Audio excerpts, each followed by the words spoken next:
Hi everyone, it's StariAri and I'm here to give you guys another pick a card. This one's going to be about mythical creature totems, which one you have and what messages do they have for you. But before we begin, I would like to give you guys some info about what's new and what can be found on my online store. So I still have these wonderful pumpkin spice candles. So this is perfect for like manifesting, as well as drawing in money and grounding your dreams into this reality. So you can use this because of the fall equinox that we just stepped into on the 22nd. This energy is all about harvest. It's harvest season. So this candle is specifically pretty much about harvesting what you desire, as well as grounding any information that you receive from the divine, so that you can be assured as to what path you should take next towards your goals. Okay, so this has a wonderful pumpkin spice scent, fragrance oil, as well as it's made with natural orange mica and gold.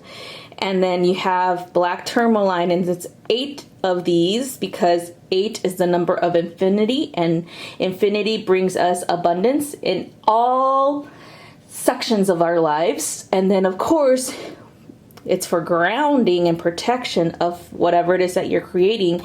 And then you have a lot of little peridot chips, and peridot is the stone of luck and prosperity.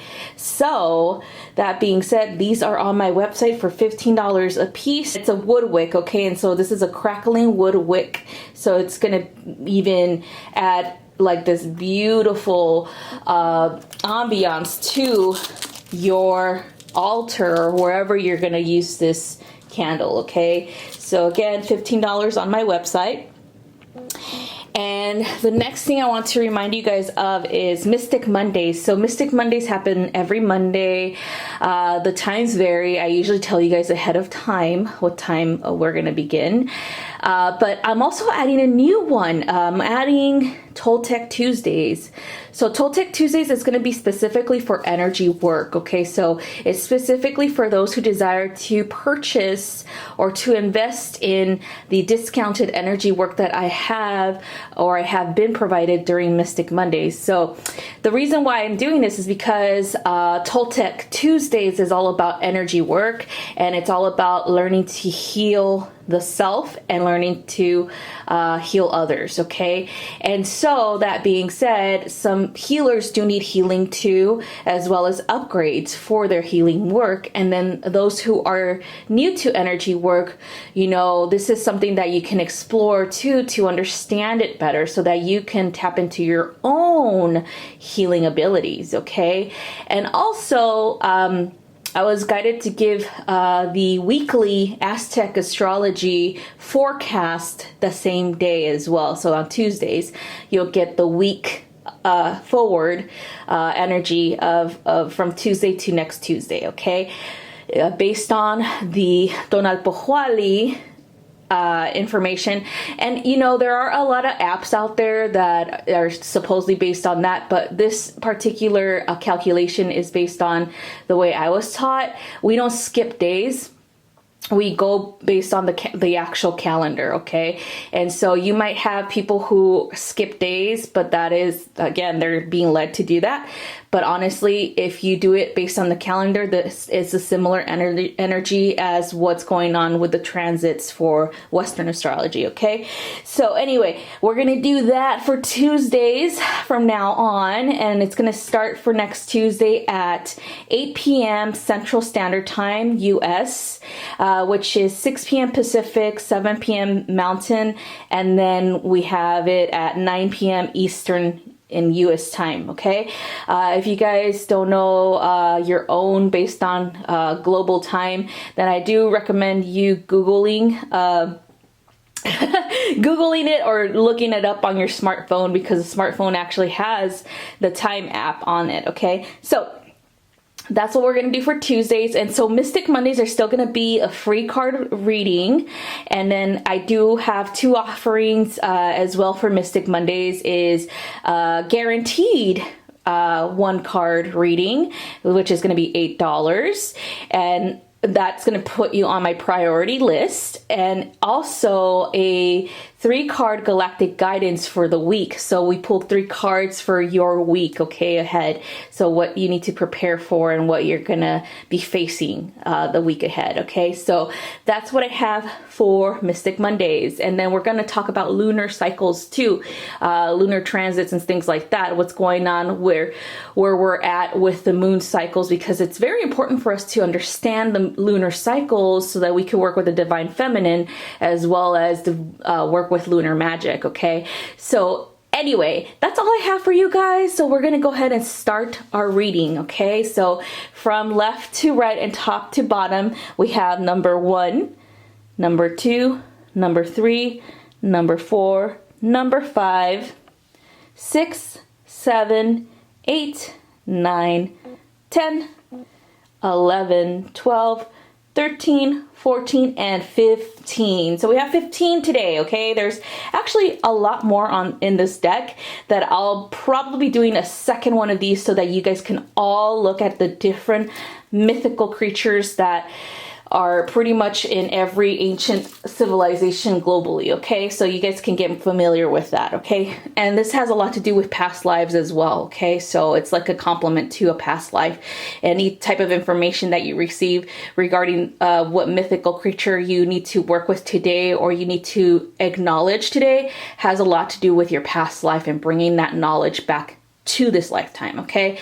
So we're going to go ahead and begin. So go ahead and pause this video, take a few deep breaths, connect to your higher self and guides, and ask them, which mythical creature do you need to learn about today, and what messages do they have for you?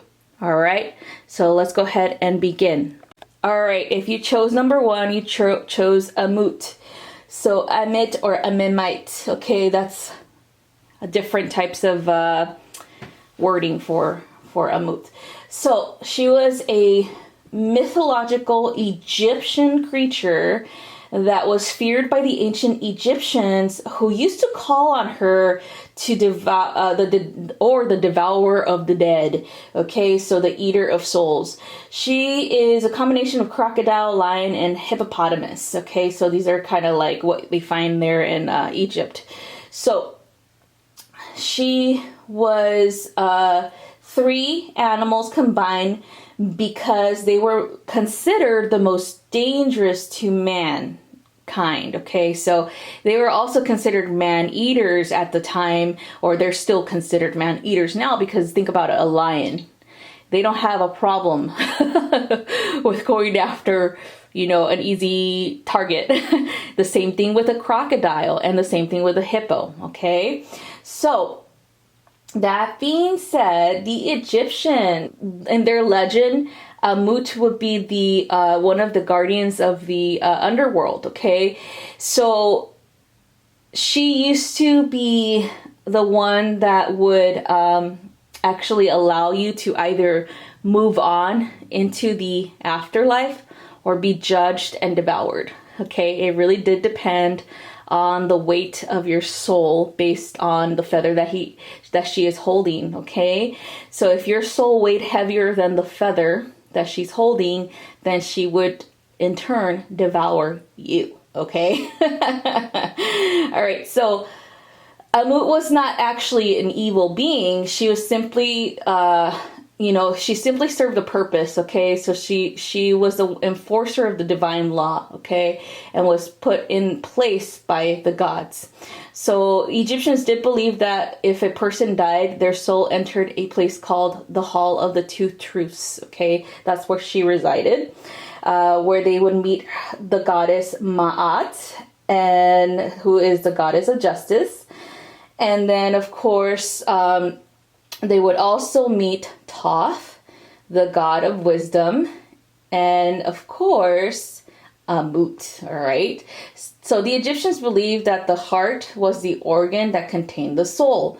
If the person's heart was laden or sinful or full of sin or just nastiness, it would be heavier than the feather of a Mut, okay? And so the heart would be tossed over to a Mut, where she would immediately devour it, okay? So with a Mut, her role was in the divine court as an executioner. When someone is found guilty of wrongdoing, she is the one to exact the punishment. She is a follower of the orders and the proponent of order in general. Okay, so law and order. Okay, so this is the consequences that happens to you even if you were alive and never ever paid for any wrongdoing when you were alive or repented. Okay, so you weren't going to take a break when you died. Okay, you were going to be judged, just like similarly to the Christian tradition of like judgment. If you don't repent, you get judged in heaven, and you don't go to heaven, you go to hell, things like that. So but this one, you're actually devoured by a Mut. Okay, so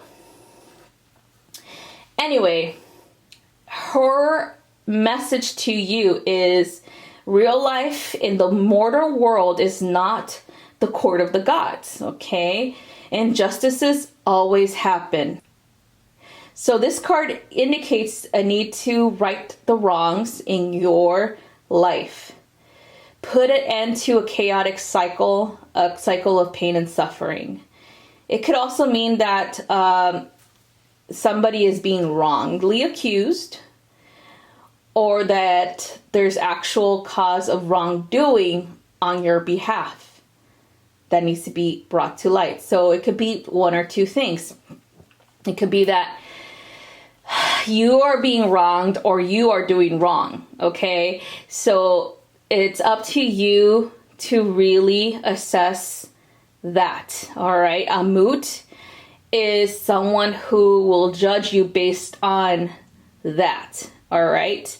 And so the truth must be exposed. And if a specific person is at fault, then they must be brought to justice. All right. So that includes you, not just whoever you think is at fault. It's a kind of like two rights don't make a wrong type of situation. So if you were in the wrong, then you should take accountability and responsibility for your part in it. And whoever was in the whole situation with you needs to do the same. Even if they don't do it, meaning like you're not conscious that they are taking responsibility for the wrongs that they've done to you, you at least know that you've done it consciously and you've been able to forgive yourself for the role that you took. Okay, and that's what a Mut brings to you, is a release of guilt, a release of judgment, and understanding that if you were in a situation, you took responsibility for your role in it, and you shouldn't feel guilty about it anymore. Okay, that doesn't mean that you have to go and apologize to the person if you're not talking to them. It just means that at least you acknowledge your role, you're taking responsibility, and you're moving on. Okay, so the key words to remember for this is judgment, justice, the law, rules, right versus wrong, truth and honesty, integrity, shattering of any illusion, order and balance, consequences, and executioner. Okay, so like I said again, if you pull this card, that doesn't mean that you're being judged necessarily. It might just be someone else in your life that's being judged right now for wrongdoing. But it also means that you should understand the bigger picture like a Mut does. Okay, so looking at all sides at the same time and weighing you know, the pros and cons of all sides too. So it's kind of like you becoming the judge of your own life, becoming the judge of how you perceive justice, as well as walking in integrity. Okay, remaining in integrity and really righting your wrongs, or really having people in your life who are in integrity too, and not just accepting anyone who is causing you harm. Okay, it doesn't matter if they're blood relatives, it doesn't matter if you're in love with them. Any wrongdoing is wrongdoing, period. Okay, if they don't, you know, if they're not remorseful about the way that they treat you or others, then you need to really separate yourself from that, because a moot walks in integrity. A moot is the judge.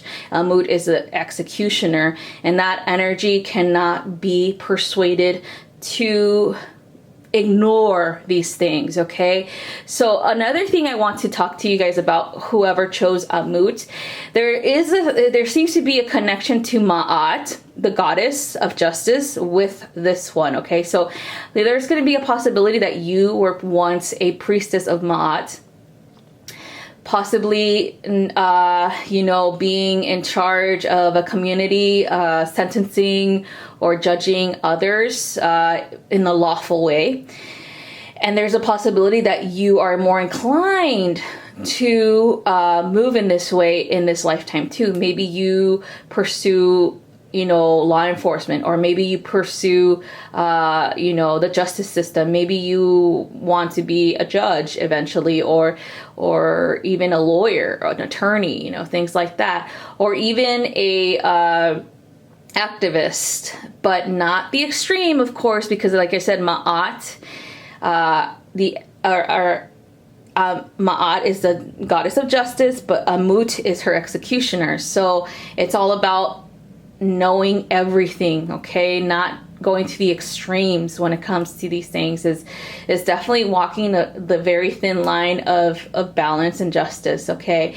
And so that's what this card is all about. So if you're more inclined into seeking, you know, justice and things like that in this lifetime, make sure that you check your own ego as well, because it could lean towards a different direction than it should be in the middle. Okay, because if you see the scale in this card is all about balance. Okay, balancing the energies, because you have the bigger picture. All right, so that's all I have for you guys.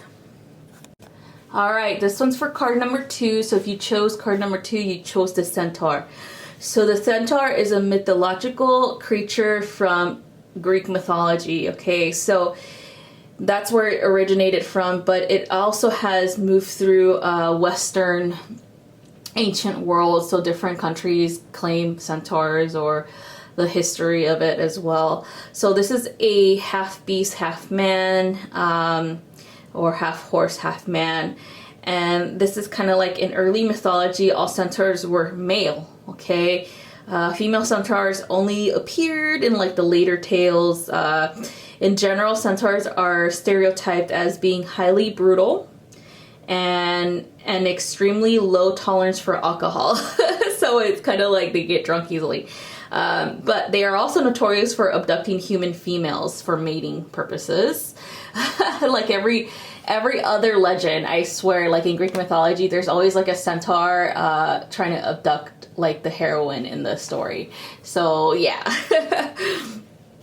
Anyway, there's this legend with King Pirithous and of Lapith, who is married, and a group of drunken centaurs tried to abduct his bride and the female guests at the party. And so then the women were rescued only after a big bloody battle with the centaurs, of course.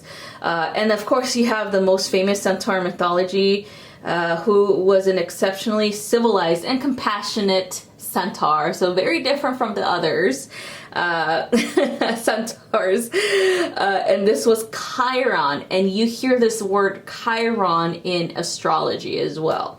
All right, so he was a highly educated and skilled medicine centaur, so like a doctor, healer. the gods selected him to be the mentor of several Greek heroes like Achilles, Jason from Jason and the Argonauts, Theseus, and even Asclepius. He became eventually the god of medicine. Okay, so Hercules befriended Chiron as well, and other civilized centaur, or another civilized centaur named Pholus. Okay, so while having dinner with both of them, Hercules opened a bottle of wine, which immediately attracted a horde of wild centaurs. And so they were already intoxicated by the scent of the wine. They haven't even drank it, okay? So Hercules fought them off with poison arrows, but the two civilized centaurs were both accidentally killed, okay, as well. So that kind of sucked. So Hercules unwittingly exterminated the entire centaur race, pretty much at that dinner, okay? But Chiron became immortalized in the sky as a constellation, and that's how he became the god of medicine, okay? So that being said, the key words that you need to know regarding the centaur are instinct, impulse, machismo, competition, adventurousness, dual nature, finding inner balance, okay? And so when I feel, or what I feel this energy is really, is really the dual nature of humanity, of the beast versus the civilized man. And that being said, it's kind of like your primordial instincts versus logic and reason, okay? So maybe there's a situation in your life at this time, and this might be a cycle that needs to come to an end, where you've been very impulsive, or you've just gone into situations without thinking things through and have gotten bound or even into contracts that are very much just siphoning away at your morality, at your energy, at your money, even your wallet's being affected, as well as like the relationships that you have with other people, like they've been affected by these contracts or these things that you've been doing. So this is all about regulation in a way of like thinking before you leap, okay? I also feel like this is a cycle of bad habits that need to be broken. Maybe self-indulgence is something that has been a problem for you for a while, and that might be a root cause issue of like something deeper, okay? So there's something deeper going on with that self-indulgence impulse. It might be an emotional thing. Usually when people are overly indulgent in things like material things or even food, it has a lot to do with emotions, with bearing their emotions, or maybe they are emotional eaters, or maybe they're emotional shoppers, whatever it is that makes them feel happy at that moment because they feel sad or they feel anxious or depressed or something happened in their life that is making them feel this way, okay? So they cover that up with shopping, with eating, okay? And so that's kind of like the side that needs to be balanced, where we have to discover what's the situation. Can we do anything about it? Do we feel powerless? Usually it has a lot to do with feeling powerless, okay? So if there's a cycle that you're going through right now in this lifetime, this has a lot to do with a past lifetime, okay? So it's coming back to the forefront with this card. It's going to be a possible cycle of feeling powerless because you can't control something in your life, or maybe you made a bad choice along the way that you regret, and you're feeling that karmic cycle right now with things not going right in your life, with you or other people, or financially, or even it feels like you've probably lost motivation or even your passion for something, or even a relationship, okay? So it was like an impulsive, very animalistic, very primordial draw to the situation. So it feels good and it's only a temporary good, okay?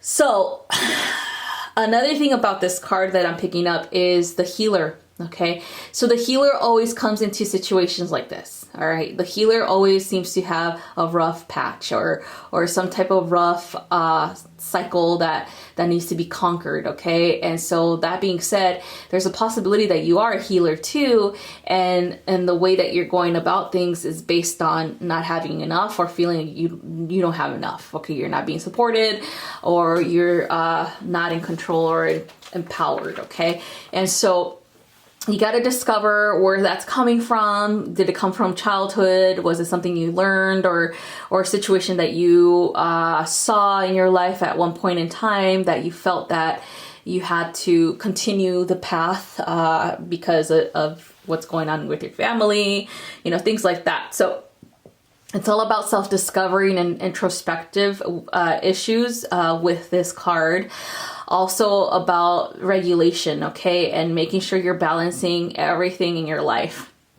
That's the whole thing, okay? So intellect and is something that needs to be balanced. So again, thinking before taking action, thinking before saying something that you might regret, thinking before going into a contract with someone that you really are getting red flags about, thinking before starting to date someone that you're getting red flags about, you know, things like that. It's like, yes, it's like self-indulgence can come in different forms, meaning like, oh, at this time, this person is giving me what I need or want at this time, but it's only temporary, okay? So really think about that. Like there seems to be this centaurish energy when it comes to relationships and sexual behavior, where we tend to go into a situation because it's sex, you know, it's sex. It's all about sexual attraction and things like that, but we never really get to know the person. And then we do get to know the person, we don't really like them. So so you might be running into those situations too. So it's time for you to really think things through before jumping into bed with someone, before you get stuck with them for the rest of your life because you're gonna have a kid, okay? That's something too. Like, people don't really think about that. Like, they don't. Like, I don't know how many people I know that they just jump into bed with someone and then it's like, dude, did you use protection? No. Well, fuck, you might get an STD, or fuck, that person might be pregnant, or you might be pregnant, you know? So it's just like, that's what needs to be balanced too, okay? Like, okay, have fun, but don't be stupid about it, right? So, so yeah, so that's what I'm getting for that for you guys. So it's a past life cycle that needs to be broken and healed and balanced out, okay? So making sure we self-regulate with our impulses, okay? So that's all I have. All right, those who chose number 3, it's Cerberus. So this is the Greek mythology guard dog of the underworld, okay? So he is definitely the hound of hell. But, you know, a lot of people think, oh, hell is such a negative place, but in the Greek mythology, there's different areas of the underworld. So just bear with me. All right, so he's usually depicted with 3 heads, although there are a lot of legends that say that he has a 5th head or 5 heads, okay? So maybe, I don't know. But Cerberus' purpose is to ensure that no living person can enter the underworld and that no dead person can ever leave, okay? So he is the guardian of the gate, meaning that he is making sure, like, he's kind of like looking at like borders, making sure that you have legitimate reason to be there, meaning that you're dead. So you go in and stay in, and then making sure that you don't get out, okay? And so that's what it is. So making sure that everything is secure, no one is mingling with dead people, or not mingling with alive people that are alive, you know, things like that, because there's supposed to be a balance, okay, that is consistent and is continuous. So originally, it was believed that he would only attack those who violated this divine rule, but the Greeks actually took up the practice of burying their dead with a honey cake, to give to Cerberus as a snack. Just in case he showed up or he was aggressive towards them when they're entering the land of the dead. So it's not that they're trying to bribe him. You know what? It is. They're trying to bribe him. So anyway, Cerberus has only been subdued a few times, and it's usually by a hero or something. So the hero, Anis, and then of course, I think it was Hercules. Yeah, Hercules did that. So Anis was a descendant of Zeus, drugged the poor dog with opium-laced honey cakes. What a jerk. And then of course, and then of course Orpheus did the same thing because he was playing his lyre to try to get his wife out of the underworld, and so he went to sleep with Orpheus's, music. And then of course Hercules, which had to wrestle him, and then to get whatever he needed from the king. He had to bring him up to the physical world for something. I think it was to order him around for King Eurystheus and his 12 labors. So the labors of Hercules. So he kind of told him to bring up Cerberus from the underworld to kind of prove a point, I guess. But anyway, when he brought Cerberus to the castle, the king hid behind a pillar in fear because, who wouldn't be afraid of this thing, After that, Cerberus ran back home to the underworld. Oh my gosh. Anyway, so here we go. The key words for this card are boundaries, personal space, transitioning, warning, rules enforcement, gateways, defensiveness, non-negotiability, a one-way road, access denied, and saying no to others. Okay, so this message is for those who have a job to do, and there is no compromising the rules of this job. Okay, so it could be your morality, it could be your belief system. There's no compromise of that. It also can be, the way that you perceive a situation, where you might be persuaded to listen, but to kind of like someone else's point of view and believe that over another's. But then that is going to bring you out of alignment with your own morals and ethics. So it's kind of like a forewarning. Don't switch sides just because someone can sweet talk you into it, okay? There are rules and regulations for a reason. You have your own, okay, for a reason, because it keeps you on the high moral compass, all right? And so don't compromise that for anybody, all right? And so another thing I sense about this is for those who are mediums. So with mediumship comes a lot of visions, comes a lot of things that we see that sometimes we just can't explain or thoroughly understand. So we have to look beyond the actual initial vision or whatever it is that we initially saw into what is the energy behind it, meaning what's the root cause of it, okay? So that when we perceive these things, say we're doing a mediumship for someone, a client, when we perceive these things, we are not automatically enforcing a limiting belief within them, okay? We are trying to help them release that limiting belief, and it usually comes about in these visions that we see.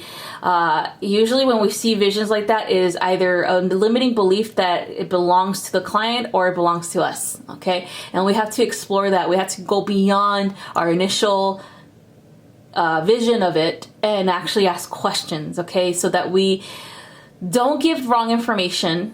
We don't continue the cycle that our client needs to break or that we need to break.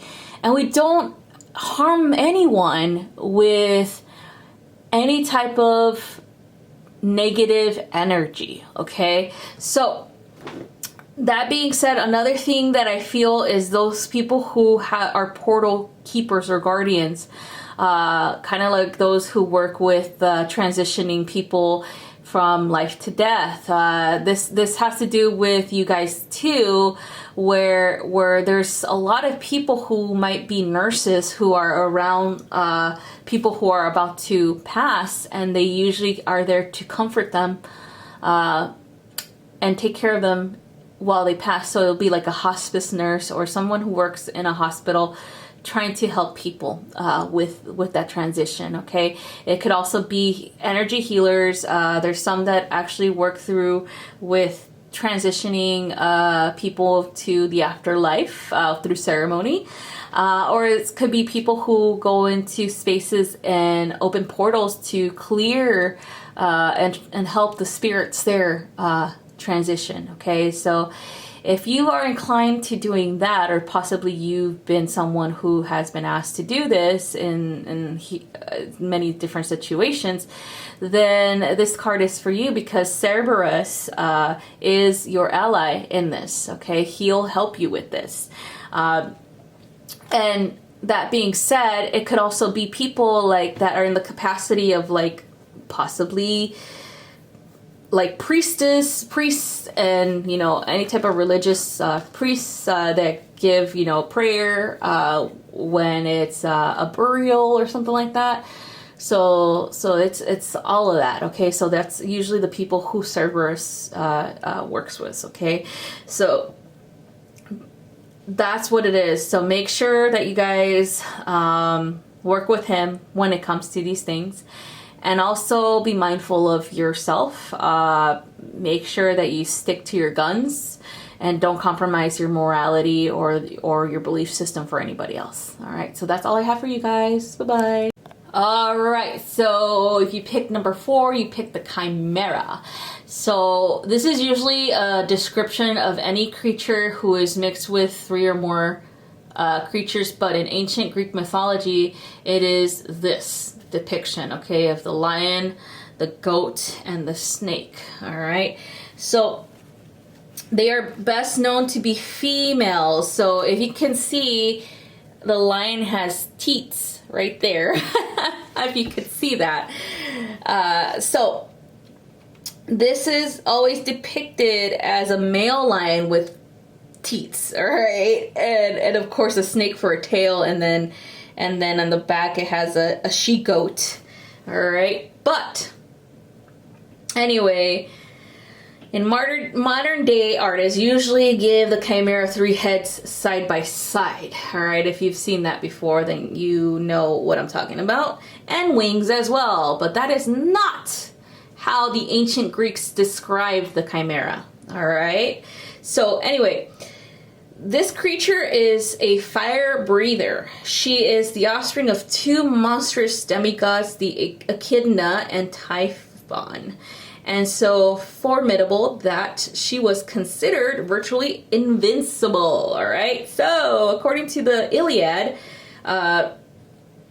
King Proteus attempted to dispose of a young man named Bellerophon by assigning him to slay the Chimera. Good luck. So Bellerophon was too smart for that shit, all right? So he knew this was not an ordinary beast, all right? So instead he consulted the Oracle of Delphi and was granted the aid of the legendary Pegasus, the winged horse, all right? So he was helped by the Pegasus, who shoved so when he was attacking the Chimera, he shoved a lead spear down the Chimera's throat, which melted in the fire and killed her. So poor little Chimera was assassinated by this dude. What a jerk. So anyway, the key words for this creature are fierceness, outward strength, hidden weaknesses, aggression, intimidation, excessive power, fiery personality, personal complexity, group issues, internal conflict, and defeat from within. So this feels like there might be a situation with walking your talk. Like, I keep seeing like this person is very confident and gives a lot of like useful information as well as advice, but they don't adhere to that themselves. Like, it doesn't apply to them. So so if you pull this card, maybe there's been a situation where you've been really good at helping others, but somehow cannot manage to help yourself in some situations. And that's like a common trait for a lot of people, and it's not uncommon to feel that way oftentimes, where you can look from the outside in, and because you're not attached to the situation when you're giving advice, it is really easy for you to give the like good advice and solve a problem. But when you're inside the situation, it can be very difficult for you to have a clear head and clear mind about how to solve your own problems. So the chimera, that's what it represents, is like a creature of outer perfection or wisdom to figure things out for themselves. And that's, again, like I said, there's nothing like wrong with you.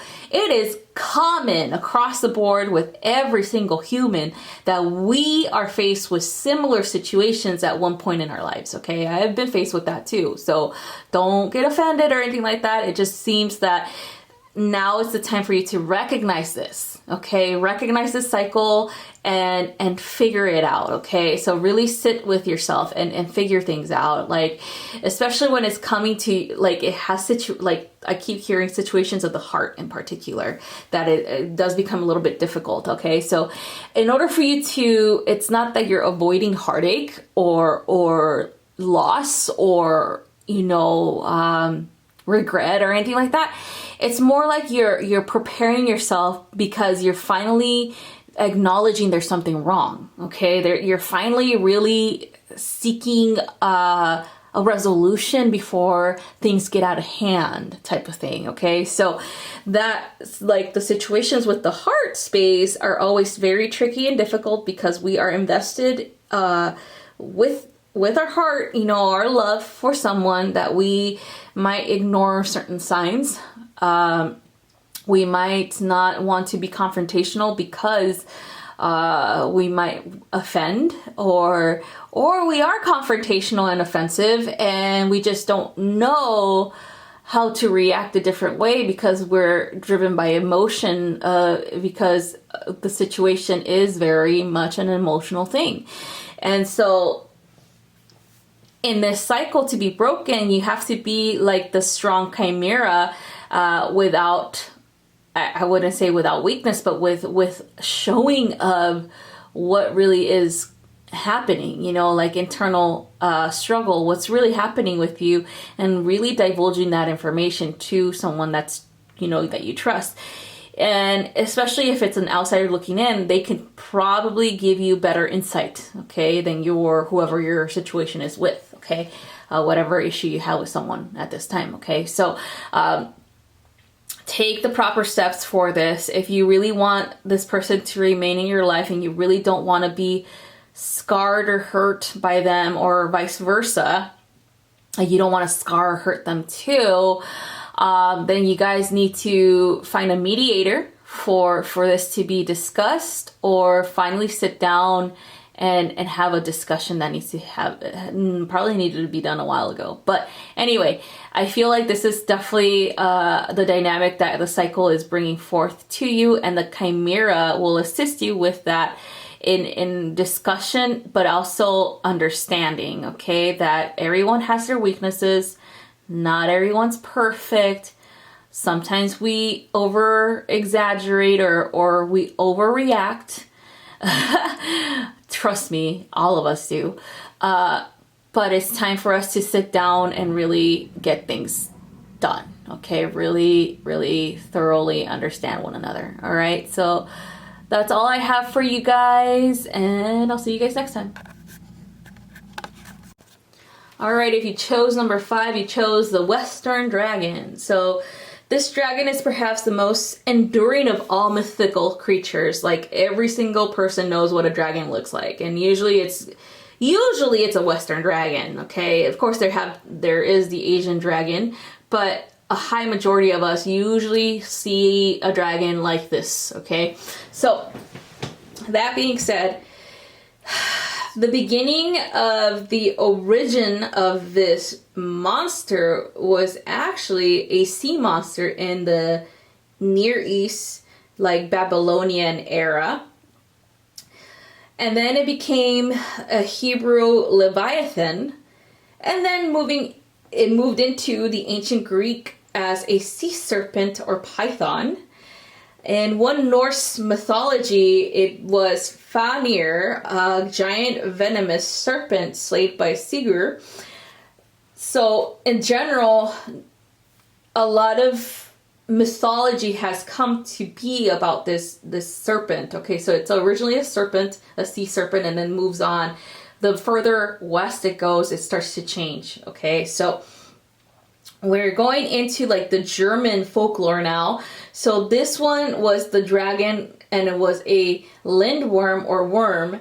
It continued to evolve in various ways with, sometimes it had wings, sometimes it was a biped, or a multiple head thing like a hydra. So there's just a lot of different versions of a dragon based on who tells the story. Okay, so based on what ancient culture tells the story. So anyway, modern day is the Western dragon that looks just like this. And sometimes there's a lot of, like, if you've ever watched like like shows, TV shows for kids, there are dragons on there and they're all super friendly and cute and lovable. They're still huge and scary looking, but they're somehow changed to like a lovable being or whatever. So that's kind of like what's going on with modern day dragon interpretation. So anyway, there are also legends, of course, that go back with the dragon being this big guardian of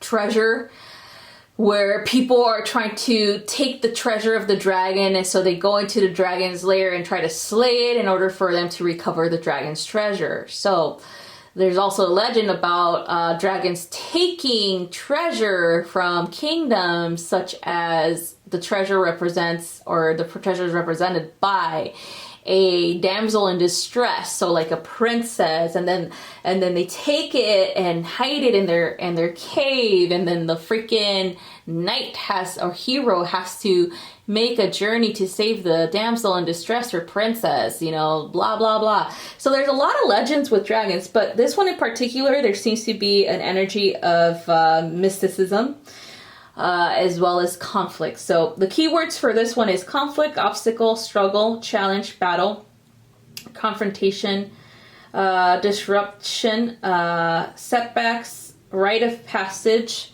and kind of like passage into the mysteries. Okay, so it's like kind of like an initiation.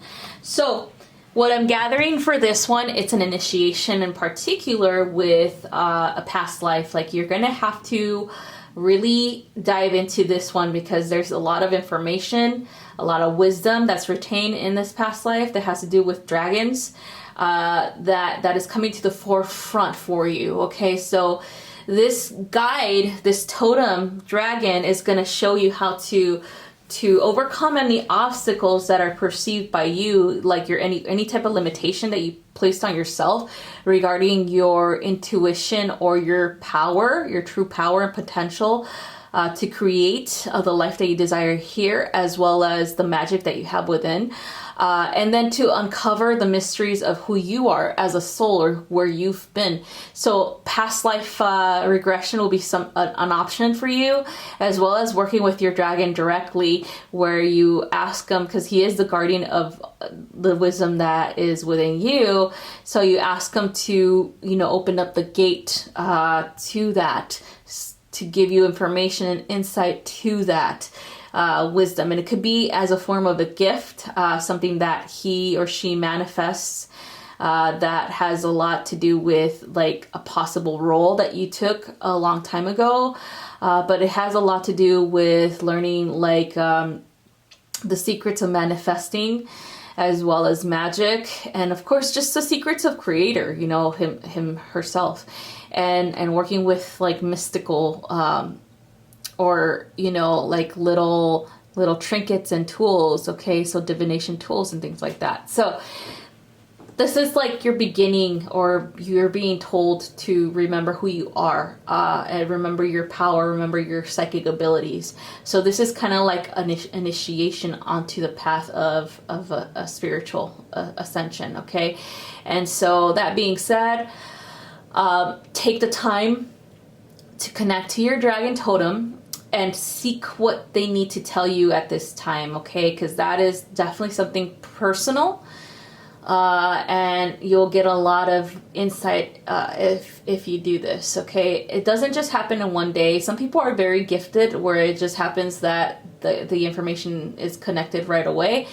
But if it doesn't connect right away, to continue trying. It's because you're trying to open those hidden doorways that your subconscious mind has hidden from your consciousness. And especially if you've been dived, or you've been more in this 3D realm for a very long time, you tend to shut down that aspect of yourself. So you gotta reopen it, all right? So reopen and reconnect. So try and try and try and try until you get somewhere, all right? Do not give up. Have patience, all right? So that's all I have for you guys, and I'll see you guys next time. All right, so if you picked number 6, you chose the fairy or the fae. So this is a creature that is like a magical being that's usually in charge of the natural world. So there's usually a connection to different plants, animals, the earth with the fairies, okay? Often you will see this kind of like, it really does depend on what country they're coming from, the folklore. But there's a lot of folklore that comes from the British Isles, in particular Celtic mythology, where the fairies are thought to be the descendants of the Tuatha De Danann, who in turn are descended from the earth goddess Danu. Okay, so the idea of fairies as diminutive creatures, often insect-sized, and possessing wings, kind of like so they could fly around, is strongly influenced by that. Another thing is the way that they look, like in this card, is that influence is coming from like fairy tales.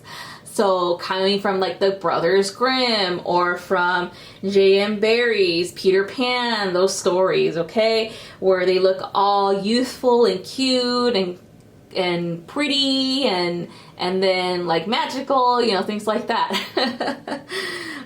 So anyway, this legend in particular with the Peter Pan one is that every time a child laughs for the first time, a fairy is born. And then the fairies travel to fairyland or to Neverland, and they get jobs there. So they, like, for example, the Tinkerbell fairy in the Peter Pan, she was a tinker fairy, meaning that she built things. And then in her little Neverland whatever fairy kingdom, there's different fairies that did different things. There's fairies for the wind and the air or whatever. There's fairies who were in charge of planting and growing flowers and harvesting, you know, crops and things like that. There's fairies who were in charge of the weather, like the seasons, like spring, summer, fall, winter. There's fairies that were in charge of water, you know, things like that. So that's where a lot of that comes from. But in other fairy places, or in other legends, especially with the Irish, fairies aren't very good, all right? These are said to be demonic-like beings that could easily possess a person or steal away children. They're also said to have abilities to to entrap your soul in their fairy world forever. So you're over there having a good time, dancing and eating and being merry, and time is actually passing in the real world where your body is, and your soul is trapped in a forever festival, not knowing what time it is. It could be like one day in the fairy realm, could be like 30 years in the real world. Okay, so there's a lot of these legends that happen where, especially if you've ever read The Mist of Avalon, that one was a good one, where it kind of explained that type of situation, or someone ran into that type of situation where they got lured into the fairy realm and were dining and having merriment. And it seemed like it was only a day that passed, but in actuality it was like 30 or something like that years that passed. So so these are different legends, but in this particular one, we have a different type of energy that I'm picking up on. And so this one is, the keywords are imagination, magic, enchantment, wonder, childlike outlook, beauty, bliss, ecstasy, distraction, dreaming, fantasy, different reality, escapism. Okay, so to me, this card indicates a cycle that's coming in for you. There could be a possibility that you are running into a situation where it might be very dreamlike, very to you it feels like a fantasy, but you're also hesitating at the same time, like there's something wrong, or or what's going on, this is too good to be true situation. And this has to be with the matters of the heart. Okay, and so with that being said, why do you feel that way? It's about questioning yourself, it's questioning your intuition. It's like kind of like diving deeper into that initial self-doubt type of situation. Okay, so if it feels too good to be true, then it's okay to question it. Doesn't mean that you're pessimistic. It just means that there's something going on within you that you're picking up on something. Okay, and so it could just be something that you're cycling through. Maybe there's a past hurt that you've had. Maybe this person that came into your life, or you're dating, or you're with, reminds you of someone in the past that's hurt you before, and that's why you have this doubt in the back of your head. Or possibly they might even be triggering that because there's something, like something they said or something they did, and so you have to really dive deep into this and really understand what you're feeling. Okay, so another cycle that is coming up is dreamlike magic and belief in yourself. Okay, believing in your magic. All right, belief in yourself is really important right now, and that's why this cycle is coming up as well, for the matters of the heart type of thing, is believing your intuition and not doubting yourself. So in order for you to do this, you have to really be introspective, really ask yourself, where does this come from?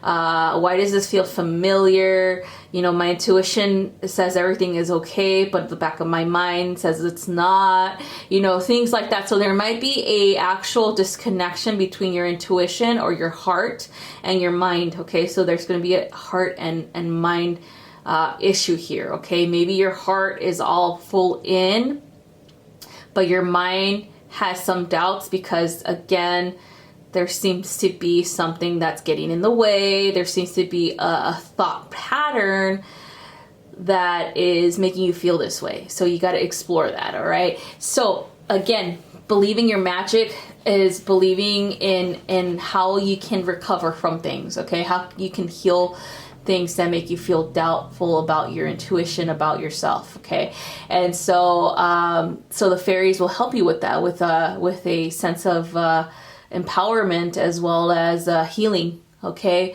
so ask them to assist you with that. And so that's all I have for you guys, and I hope this helps, and I'll see you guys next time. All right, if you chose number 7, you chose the griffin. So the griffin is one of the oldest mythical creatures in Western civilization. It first appeared in Mesopotamia and in Egypt over like 5,000 years ago, and then later the griffin was mentioned in Greek, mythology, and then it actually was adopted by Christian Europe in the medieval times. So although the interpretations are different, it's ultimately become a symbol of heroes, an emblem of strength and courage. So griffins became popular in kind of like in coat of arms, as well as a depiction on churches as their dual eagle-lion nature is symbolizing of heaven and corporal aspects of the divine. Okay, so there seems to be this link to the divine wisdom and protection. Okay, so anyway, they characterized this griffin as more of like a land-bound being that can fly, so it has wings for a reason.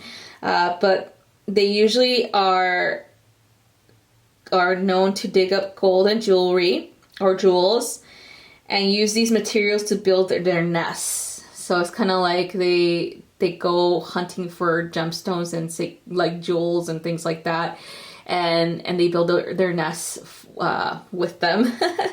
But it's also widely understood that griffins are guardians of treasure, so similar to a dragon type of thing. But anyway, so the key terms for this are dominance, courage, confidence, pride, willpower, self-esteem, possessiveness, boastfulness, and entitlement. So for this one in particular, what I'm feeling is guardian and protector. So you might have this habit of being super just cautious as a person in general. Cautious to reveal too much to others. You're kind of like a little bit of a mystery for a lot of people. Maybe so what I say with mystery, it doesn't mean that like, ooh, you're dark and mysterious. No, it just means like there is a superficiality about you, meaning that you don't really let people in. Like you can joke around with someone, you can say, you can have a conversation of like the weather and that's it. But it doesn't go further than that. Like you don't go into like conversations of like, oh, when I was a kid, I experienced this, and it's an emotional thing, right? But you more or less have like decent conversations like about sports, about the weather, about food, about traveling, things like that everyone has had, like common experiences, right? But you never divulge emotional experiences, and that's why a lot of people believe you're mysterious, okay? Because you're not very open that way, okay? So that being said, the griffin is all about protection too. So you're very protective of your personal life, of your family, of your loved ones. And so that's another thing that comes up for this card. There's a possibility that this is something that needs to be healed in a way of like, if you have a situation where you have a friendship that's going somewhere and you tend not to share your own, fears or your own pain with this friendship, but they share it all with you, it's not an equal amount of give and take. So it's kind of like you've set this boundary where come to me to talk about anything you want to talk about, but don't ask me anything about myself type of thing. Okay. So, and that's because you might have gotten hurt before with a friendship or a relationship with someone where you might have gotten burned somehow. They might have used a situation that you're emotionally attached to against you. And so that kind of became like a weakness for you. And you perceive emotions and situations like that as weakness, and you don't want anyone to know your weaknesses, to use those against you. And therefore you become this very, this person that won't allow people in. Okay. And so the griffin is a similar, energy, but the griffin does know how to share their treasures eventually. Okay, so the Griffin can help you with this, where you can open up yourself eventually when you are ready, of course, when you feel it's the right time, to the people around you. Okay, so that they won't be like, why is she or he so mysterious, you know, or even it stops them, or it stops like this cycle of using you for advice only, and not asking you how you are doing. Okay, so there's something to be said about that too, where you might be someone that people just come and dump everything on, but they have not once asked you, hey, how are you feeling today? Or really, like, please tell me, I want to know. You know, they've never once done that. Okay, so that needs to be understood at this time. That needs to be worked through. All right, and the Griffin can help you with that. All right, so that's all I have for you guys. I hope this helps, and I'll see you guys next time. All right, if you chose number 8, you chose the Manticore. So this one is coming from Persian legend. Okay, so it is believed in the legends that this predator stalked the jungles of India. And the creature has appeared in many Greek and medieval European mythologies as well.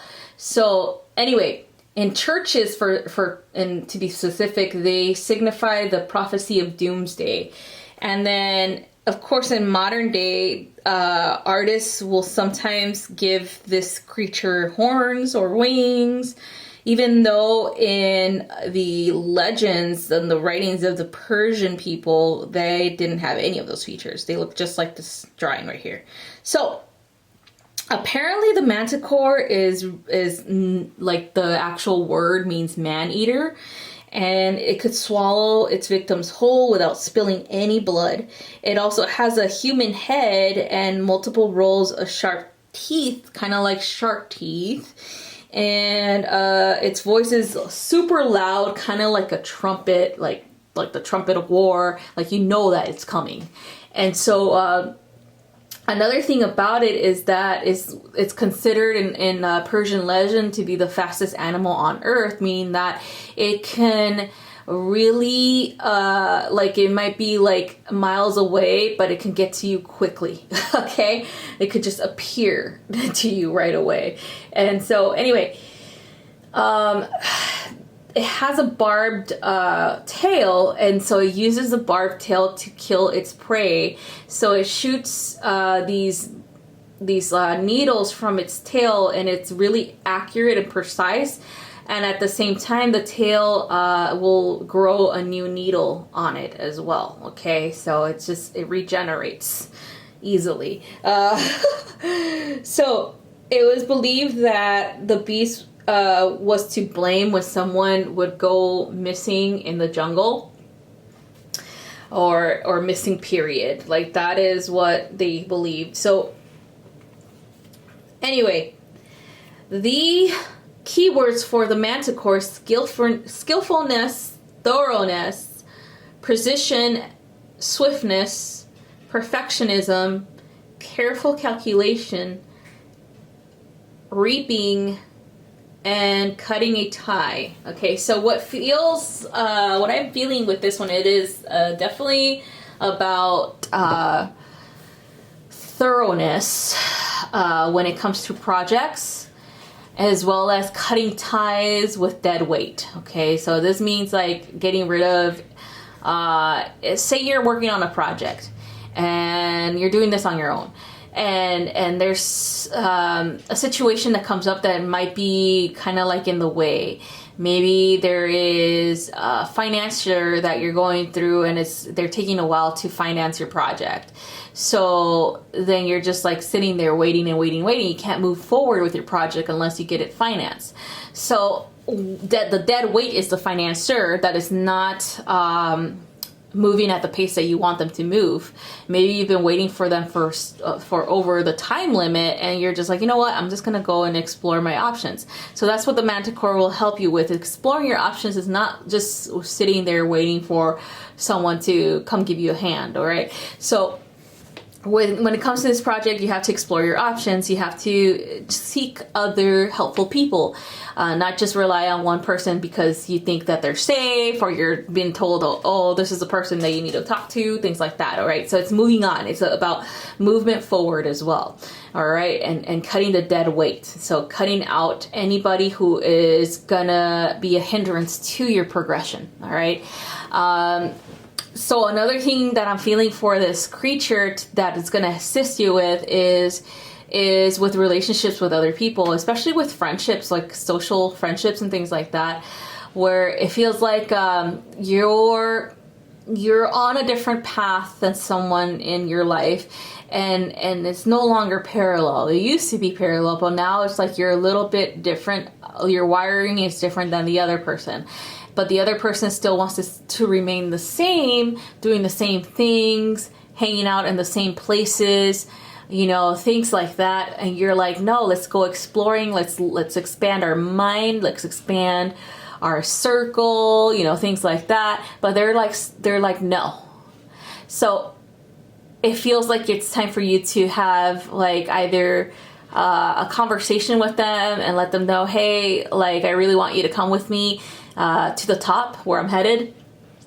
But you have to do you have to allow yourself to receive, allow yourself to explore something different. You know, you don't want them to be stuck, because if they're stuck, then you're stuck. All right. So it feels like you have to have that conversation with that person, and it feels like it could be either a friendship or even an intimate partner. So it has to be done where you have to really lay it out on the table, like what your desires are, where you want to go, and what you want them to assist you with, and how you want them to come with you too. Like, they need to understand that, because if they're holding you back in some way because of fear, then they need to tell you the same. Okay, they need to tell you what's up. All right, you need to understand what's holding them back. All right, so Manticore will help you with this, with tying up loose ends, with having those conversations, and with cutting out dead weight. Okay, so that's what I feel that this card represents for you guys. So use the Manticore for that, and that's all I have for you guys, and I'll talk to you guys next time. Bye-bye. All right, if you chose this card, you chose the mermaid. Wow, look at that. So there is a lot of legends about mermaids, some good, some bad. It really does depend on what country or what people are telling the legends. So merfolk, or mermaids, have always been far more prevalent in folklore than like mermen or males. Okay, so it's always mermaid, meaning woman. Historically, mermaids would be sighted by lonely sailors who were easily seduced by the mysterious sea maidens. Okay, this is one of those legends that are negative. Yet sailors were often warned against falling for their legendary beauty, as the mermaids had a reputation to drag men underwater and drown them. All right, so the modern day conception of the mermaids is kind of influenced by the Danish author Hans Christian Andersen, who wrote about the Little Mermaid, you know, the one that we watched on Disney, that one. All right, so but his version is different than the one in Disney's version. Disney's is all nice and cuddly and happily ever after, but Hans Christian Andersen is all about just dread. So like a tragic ending, like the mermaid sacrifices herself because she could not have her one true love. All right, so that's what yes, that's the real story. But of course, Disney twists that up and makes it nice and fluffy, you know, for us kids. But anyway, so there's different other like folklore about mermaids from all over the world. For example, there's a Japanese mermaid called the Nigyo, and this one lives in the world of undersea luxury, concealed, concealing its tail with silk gowns. Okay, and so we have other ones coming from like the Aboriginals in Australia, and they call it Yok Yok.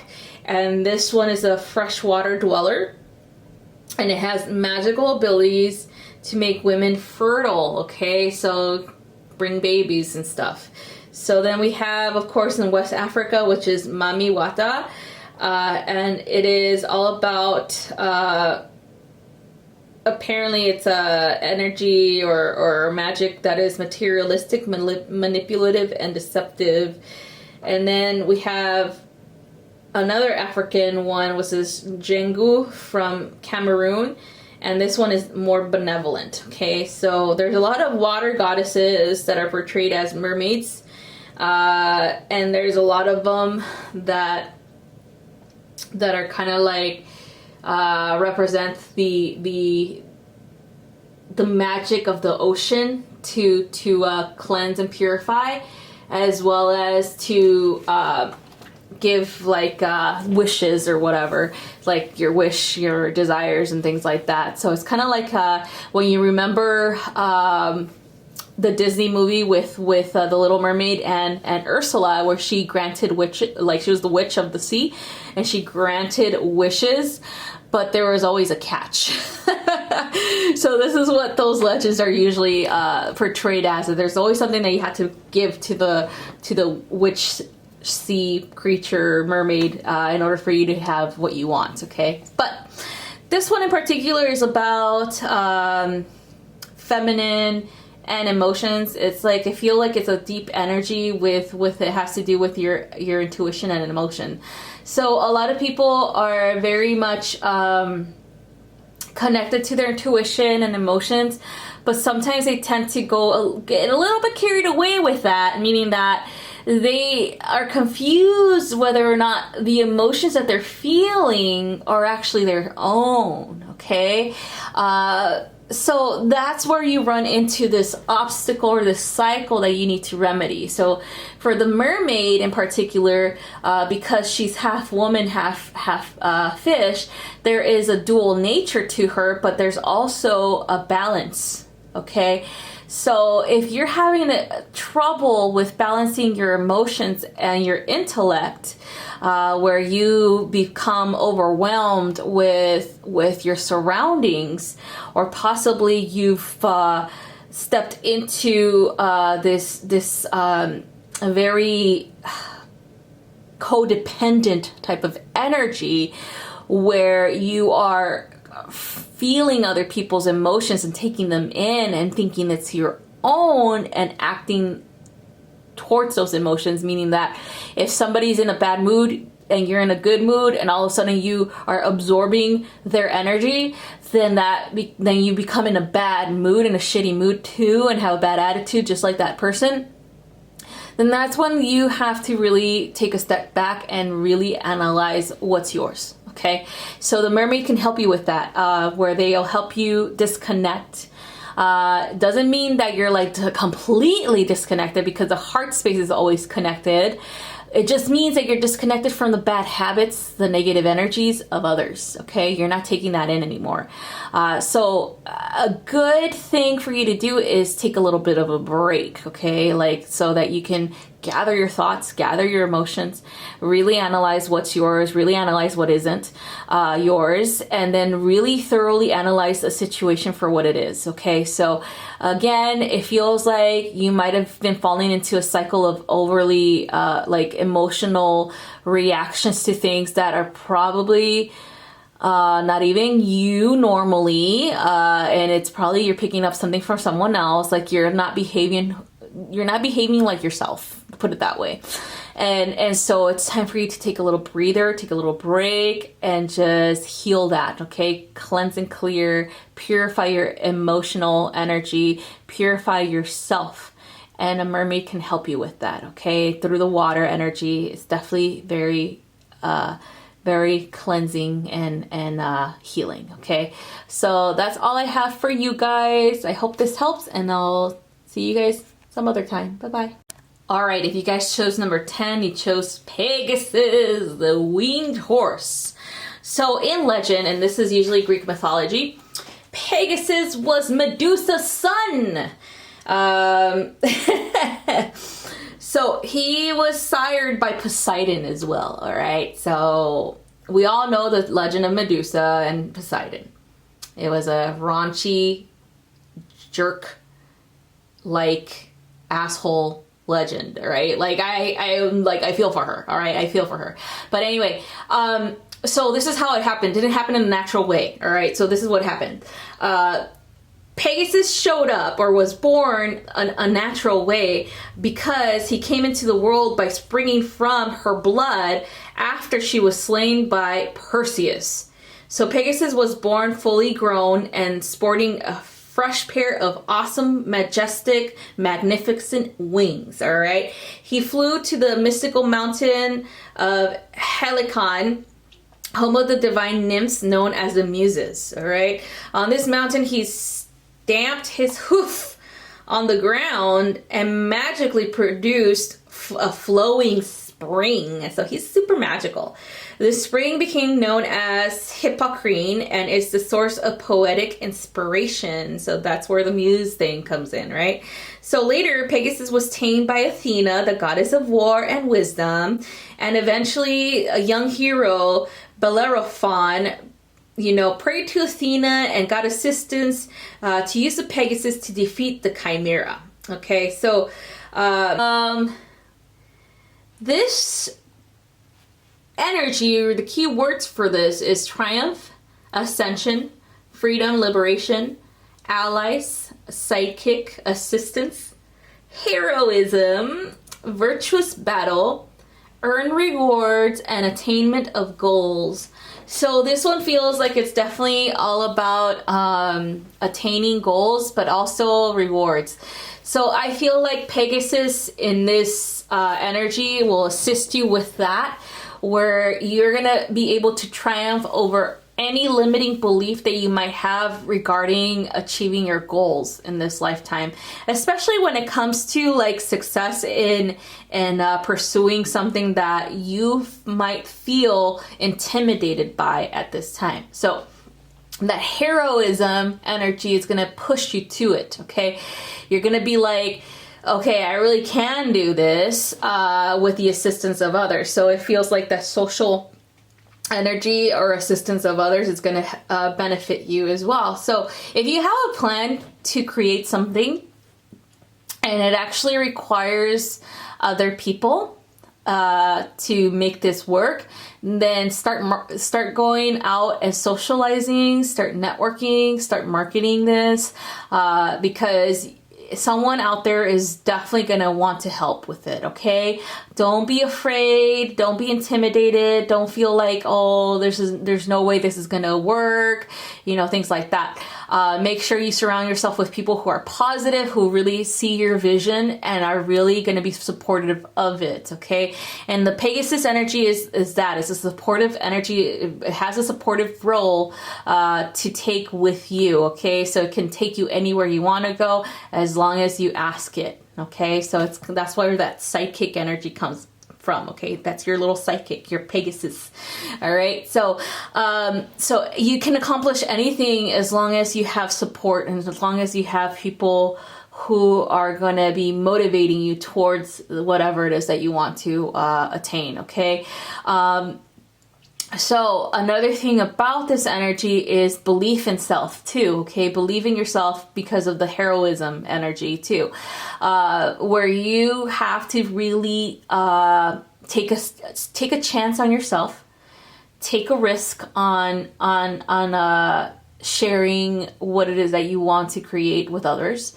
And then finally attracting the right people, okay, towards that. The more that you share it, the more that you talk about it, the more that you're definitely going to attract the right people to assist you with this, okay, or at least to motivate you to accomplish the goal, all right? So I would say this is a very social card as well as a very empowering card, or a card that will show you to be fearless and to just spread your wings and fly, okay, and attain what you want and desire. So that's what Pegasus is going to bring to you. So work with him or her whatever you want. It's a, I don't know, male energy, it feels like to me, but it could be a female energy to you. So anyway, that's all I have for you guys. I hope this helps, and I'll see you guys next time. Bye-bye. All right, if you chose number 11, you chose the Phoenix. Dun, dun, dun, dun. So the Phoenix is really much linked to a lot of Western mythology, particularly the Greeks, the Hebrews, and then the Egyptians, as well as Christians. You even see this legend in Persian legend as well as Chinese, okay? So anyway, the colorful phoenix is a beautiful, benevolent creature that lives a very long time, all right? So it's because of its cycle of rebirth that it does. So once every 500 to 1,000 years, it builds a nest of frankincense and myrrh and ignites it and burns itself to ash. Then from the cinders, it hatches a new phoenix, and thus it lives on forever. So in medieval Christianity, the symbol was considered a resurrection of Christ and the eternal salvation that Christ brings. The phoenix also existed in Hebrew lore. There is said to be only one creature that did not eat the forbidden apple after Eve shared it with the animals. God rewarded it with immortality by allowing it to perpetually reborn or rebirth itself after it dies. Okay, so he also sheltered it from the rest of the world by building a large stone wall around it. So in Egyptian version, this was a great heron-like bird called the Bennu. The Bennu does not consume itself in flames, but symbolizes the rising sun and the immortality of souls in the afterlife. The key words for the phoenix is transformation, new beginnings, reincarnation, rejuvenation, longevity, healing, optimism, second chance, and restoration and surviving. Okay, so what I feel with this is about like kind of like a birth, rebirth, like birth, death, and rebirth cycle. So it also feels like you probably done this very much throughout your life, where there are different things that you've had to let go of regarding yourself, your beliefs probably, as well as even the way that you perceive situations and other people. It feels like there is a greater chance that you have actually had a lot of like struggle in your life, but you're always somehow persevering through it, okay? Also, it feels like there's a lot of shadow work that has been done.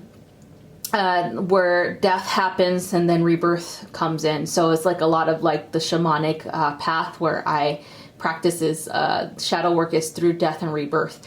So it doesn't mean it's a physical death. It's more like a spiritual death where I let go of aspects of myself that don't serve me anymore. I heal intensely like those aspects and incorporate them into my soul, meaning I don't leave them behind. I make sure they're transmuted and understood. Okay, so the phoenix is some type of creature that'll help you with that, because it's very much like a gift from God for a phoenix to come to someone, because that means that they're really ready to move on with their lives. They're really ready to step up in the cycle of ascension. Like the lessons that you've learned them, you incorporated them, you've understood them, and then you've moved on. Okay, they're still part of you, but that doesn't mean that they continue to influence you. Okay, it just means that you understood them, whatever they brought to your life, and now you've decided to break the cycle and move on with your life, and so that cycle will no longer appear. Okay, so that's what the beauty of the rebirth brings to you with the phoenix energy. So that being said, the phoenix will be a perfect ally for you when you have to do this type of intense work. And it does happen very often for a lot of us who are shamans, who are in the shamanic path, as well as who are healers, where we have to acknowledge that sometimes our way doesn't really work for everyone. It just works for us, okay? And then we have to make sure that we let that go, that we teach the things that we need to teach. We assist people that need assistance, but we never ever try to control their situation. We never ever try to control their outcome, okay? And that's one of the biggest lessons a lot of people have yet to learn, but a lot of people are learning at this time, where we cannot be the ones who dictate how someone is going to take the advice that we give. We just have to give the advice and detach from the outcome, okay? So anyway, Phoenix will help you with that. Phoenix will help you with transmuting any of that feelings that you have. Maybe you felt upset with someone because they didn't take your advice, or maybe you felt like you got used, you know, things like that. So it's all about releasing that, okay? It's all about forgiveness of self, because forgiveness of self, it leads to forgiveness of others eventually. And forgiveness of self is all about like forgiving yourself for placing yourself in that situation, taking responsibility for what was said or done, and then removing yourself from it, okay? And not feeling guilty, or not feeling like you're being used, and not feeling like you know, you're a fool or something like that, that you were fooled. Because everyone goes through that, okay? We got lessons like that all the time, and it's just a matter of learning the lesson and moving on, and then not cycling through it anymore, okay? So anyway, this will be a helpful creature for you to assist you with that, and letting things go, and transmuting, and moving on, all right? And it definitely is a very powerful thing to do, because the most powerful people are the people who can move on and just really learn from the things that they've gone through. All right, so that's all I have for you guys. Hope this helps, and have a wonderful rest of your day. Bye-bye. All right, if you chose number 12, you chose the plume serpent, or Quetzalcoatl, or Kukulkan in Mayan. So this is a Mesoamerican mythical creature, okay? So he is very revered in a lot of the Mexican or the Mexica people's legends, and ancient Aztec legends. The Olmec also had a legend with them. The Olmec are one of the most ancient peoples of Mexico, and then even the Toltec had legends with them. We even like constructed a temple to Quetzalcoatl in Teotihuacan, Mexico, and you guys can go visit that anytime. So the plume serpent is pretty much like the creature who created humanity, or who rebirthed us. So in legend, he was born from the dual god Ometeotl, and he was one of the 4 Tezcatlipocas, which means smoking mirrors.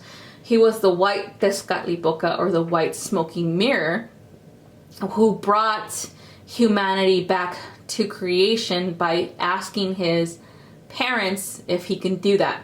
So in the legend, he asked his parents if he could create humans again, because apparently we were destroyed in many of the catastrophes that happened to the world during the legend of the 5th sun, okay? So that's where it's coming from. So anyway, he asked his parents, he got permission, but he had to go down to the underworld to collect the bones of humanity in order for them to be rebirthed. So he made his way down to the underworld. He asked the god of the underworld to collect the bones. The god said okay. He was tripped and he fell and he broke the bones of the humans, and therefore that's why we have joints. All right, so I swear that the legend always covers exactly why we're built this way. So that's why we have different joints, like hands, legs, and arms and stuff, and our vertebrae, because they were smashed up when he tripped and fell on the floor.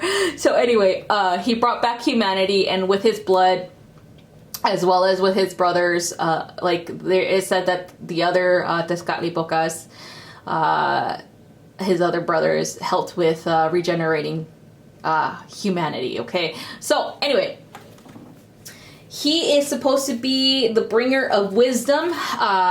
He helped humans learn about the seasons, learn about crops, how to grow them, learn about just the sciences, as well as like the celestial movements of the stars, the movement of the earth, the sun and the moon, harvest seasons, things like that. And so he also was said to have created the Aztec calendar, or the Tonalpohualli, and all the other calendars, even in the Mayan calendar, things like that. So he is definitely a very revered god for my people. And I still work with him to this day, with accessing divine wisdom and knowledge of whatever it is that I want to know. So that's how this energy feels. So if you pick this card, is because you are really much inclined to learning something new. You like to read about different subject matters. You like to know about like the natural world and how things function, how things work. So sciences, you like a lot of natural sciences. You also are inclined to working with your hands, or you know, you might even have a garden in your backyard or in your house. You know, like you like to cook, you like to just create. You're a very creative person too. So there might be some type of like artwork that you're into creating and things like that. And also, the science side of you is very much inclined to learning about scientific theories like quantum physics, things like that, wormhole theory, you know, like things like that. And even if you are scientifically inclined, you still look into the mystic arts. So you still look into like legends like this, like Quetzalcoatl's legend. You still look into ancient you know, legends, as well as even like astrology, or you're learning about it and how it coincides to, you know, what's happening here on the earth, things like that. So you're really much wanting to know things, all right? And so Quetzalcoatl inspires that in people. He brings in knowledge. He's the knowledge bringer. He's the one that tells you exactly how things work. You know, he's the one that will inspire you to create something too. Like, for example, he always inspires me to really create things with my hands, or trying to figure out some type of puzzle that I have in my head when it comes to like a past life or things like that.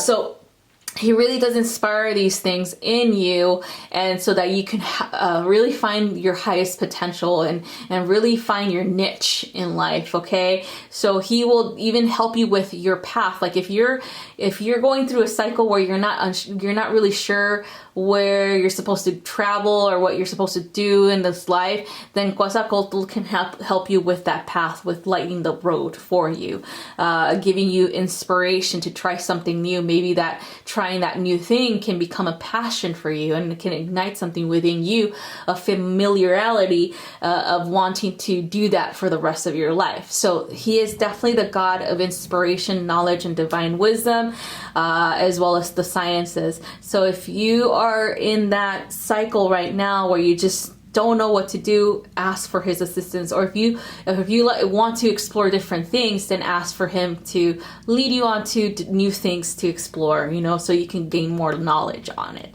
So that's all I have for you guys. I hope this helps, and I'll see you guys next time. Bye-bye. All right, if you guys chose number 13, you chose the Sphinx. So the Sphinx is known as a mythical creature from Egypt. So she is depicted as a huge statue that guards the pyramids at Giza, okay?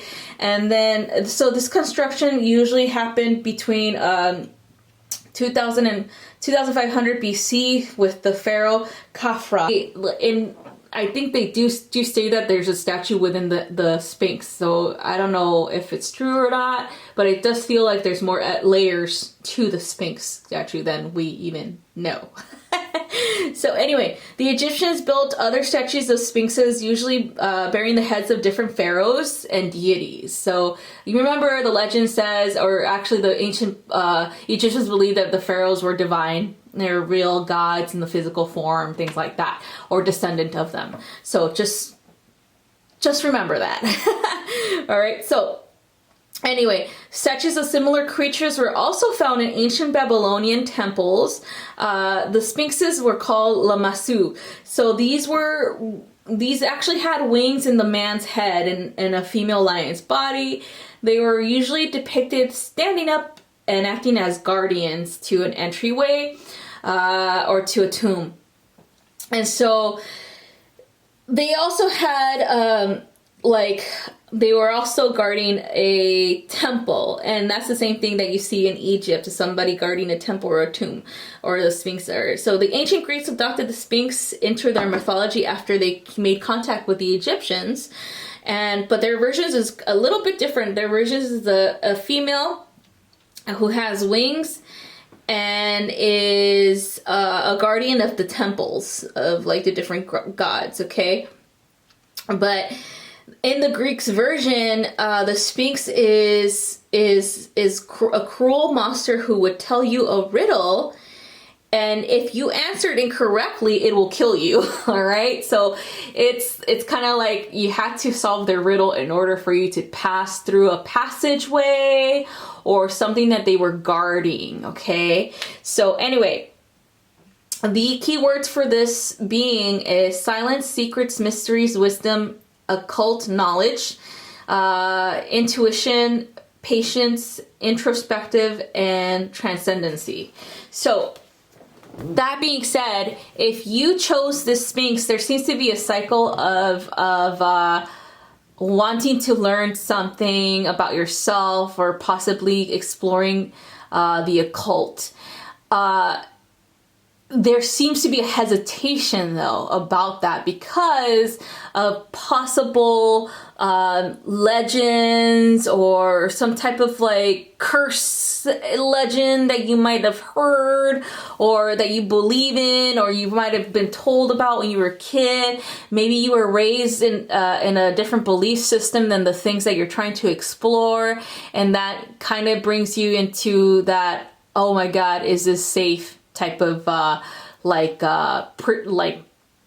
belief and things like that. And so there's that hesitation that is backed by that belief. Okay, so I'm just going to tell you right now, everything that is out there for you to explore is out there for you to explore.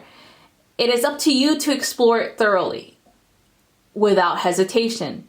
If you are being driven or you have stumbled upon something that you're curious about when it comes to the occult, meaning spiritual knowledge, that is what is hidden, there's a reason why you're being drawn to that. Okay, there's a reason why you're being asked to learn more about it or why you become curious about it. But if you're hesitating, if there's something in the way, like the Sphinx is the guardian of something, and those who are not ready are not allowed to pass. Okay, that's pretty much what it is. It's like if you're not ready for something, then go and explore why you're not ready. Okay, and the Sphinx will help you with that. It's like asking you a riddle, like, why is your soul not ready for this? Then that's what you need to uncover, the answer, and that is ultimately up to you. Why is your soul not ready for this? Why do you hesitate? Why do you hesitate to dive into something that you've been wondering about? There's a possibility that you're linked to this type of knowledge, and maybe uncovering that knowledge at this time isn't very ideal for you yet. There might be situations in your lives that might get in the way with you discovering more about this stuff. Again, it's always coming back to like a belief system that might have been implemented onto you when you were a kid, or you might think it's taboo, or you might think it's evil, or you might think it's magic that's evil, you know, things like that. Whatever it is, you need to resolve that issue before you can continue, okay? And that Sphinx is the one that is bringing that to the surface. The Sphinx is the one telling you, riddle me this, and then answer the question. And that all the questions and all the answers are usually within you, okay? Even the questions, you questioning yourself, is usually the answer is found within you, okay? So that's what it is. If you're ready to explore something, but you again hesitate because you might not have too much knowledge about it, then do your research, okay? Ask questions. Maybe there's someone that is actually a subject matter expert on what it is that you want to learn about. Maybe ask them. Maybe ask them like, hey, can you give me further information on this? I can't find it on the web. I really want to know more about this, and the only way I can know more about this is by going to an expert, you know?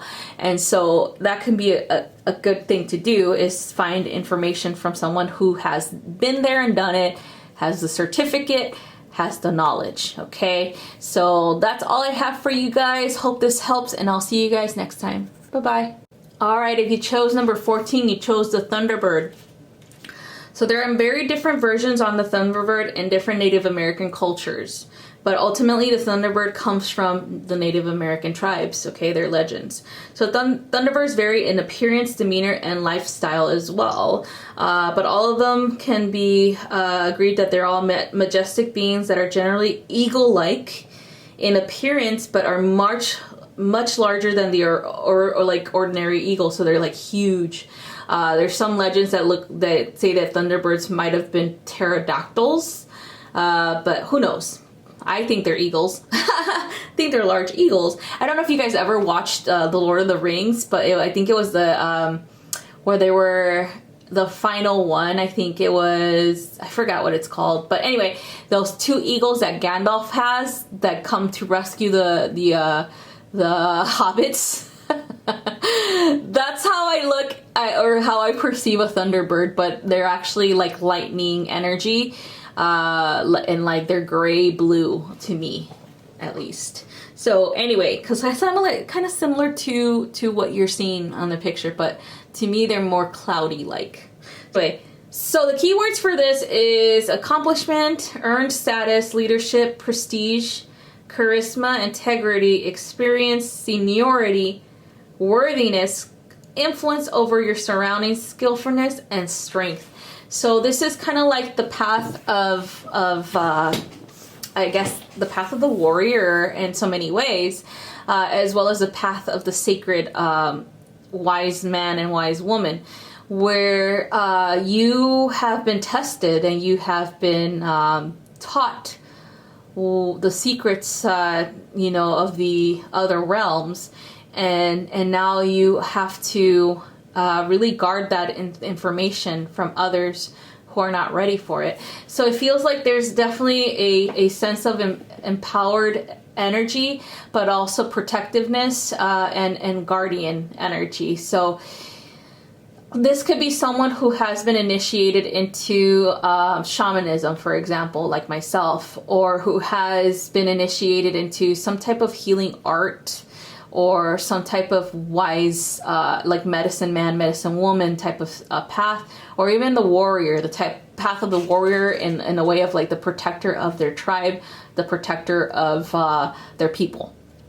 So if you've done things for a while, meaning that you've actually had gained a lot of wisdom for a while, like walking the path that like one of those paths that I talked about, then the Thunderbird medicine usually can be helpful for you because you are worthy of it, okay? So Thunderbird medicine doesn't just appear to anyone. Thunderbird medicine is something sacred, something that has to be gained in so many ways. So if you chose this Thunderbird, it means that you're obviously ready for it. You're obviously been on some type of path for a very long time, or you're heading towards it if you begin the path now, okay? So it's one or two things that are happening here, that you're being either initiated onto a path that will lead you towards getting and gaining knowledge and wisdom, and so that you can assist others, again, the humanitarian path, or you've been on it for a while and now it's time for you to work with the Thunderbird, as the Thunderbird acknowledges your wisdom and is okay with working with you now. All right. So Thunderbird medicine is going to be very, very volatile for those who are not ready. But for those who are ready, it's going to be very beneficial, okay? It's very strong medicine, and if you're not worthy of it yet, you're going to know this, okay? You're going to feel like that. You're going to be intimidated by it. So again, Thunderbird shows up to you today to teach you to remain on the path and to explore it further and to gain knowledge and wisdom so you can help other people, so that you can be ready for him or her, and or if you are ready, to be ready that he's around or she's around you, okay? So anyway, that's all I have for you guys. I hope this makes sense, and I'll see you guys next time. Bye-bye. All right, if you chose number 15, you chose the unicorn. So the first descriptions of these creatures came from the Romans and the Greeks. And of course, there are other adaptations of the legends of the unicorns in different cultures, okay? So anyway, early historians describe the creature like a little bit different from like what the Europeans' images are. So the creature usually had color red and white and black. So these are different colored horns. It was a fiercely territorial creature and was among the many beasts that Alexander the Great had to fight while in Persia. Okay, so later, after the meaning of the creature became completely revised in Europe, Alexander's own faithful horse was sometimes said to have been a unicorn. All right, so this is like the Europeans saying, oh, Alexander was so awesome that he actually rode a unicorn in battle. So anyways, so when it came to Europe and when Europe was Christianized, the unicorn became a symbol of purity and was depicted as a solid white color. And it was also an elusive creature and could be lured into being captured with a virgin, a female virgin to be particular. So a girl that has to be a virgin in the woods. So that's how you can get it to come to you and be captured. So while it would be drawn to the purity of this woman or young girl or lady, it would come to lay its head on her lap. While protective of the innocent, it was also said to be the enemy of the lion. So in like a lot of historical renderings depicting a unicorn, the unicorn slaying a lion when it's with its horn. Okay, so it's like kind of like impaling the lion. The key words to know with this card are purity, peace, goodness, morality, virtue, self-control, protective of the innocents, justice, tactfulness, healing, spirituality, and faith, and piety. So you might be someone who is really pious, meaning that you're very just walking the good path. Like there's no, like you're very moral, you're very ethical, and I don't think there's anything that you've ever done wrong in your life. So it's kind of like the virgin, pretty much. You're very pure. And it just might be because that's how you were raised. You were raised to be kind and generous and seek justice for those who needed it. But you're also raised to have a high moral standard for yourself, and you expect others to have it too. So it usually does tend to conflict with a lot of like what's happening in society at this time with your morals. So with the unicorn, you have to be protective of that, protective of yourself and those who you value or those who you love. So you definitely are very much inclined to protect the innocent. So you're possibly working with children, or possibly have children, or possibly want children, and you're very fiercely protective of them, of the innocents. You're also more inclined to protect them from any type of predatorial person, meaning anyone who's abusive, anybody who's trying to abuse them, or anybody who has been known to be abusive. So it feels like you might even be in either social work, or you're law enforcement, or even a lawyer. You know, it feels like you're in that path where you're very fiercely protective of children, and you could actually do something about it. Okay, and the same thing could be applicable for teachers, where you might be a teacher that you are very protective and you're able to see the signs of abuse in children. Okay, so the unicorn is your totem animal because of that, because you are in that type of energy where you're here to assist, you're here to protect the innocent, you're here to right the wrongs, and you're also here to just bring purity and integrity back into the world. Okay, so that's all I have for you guys. I hope this makes sense and helps. And I hope you guys have a wonderful rest of your day. And I'll see you guys next time. Bye-bye.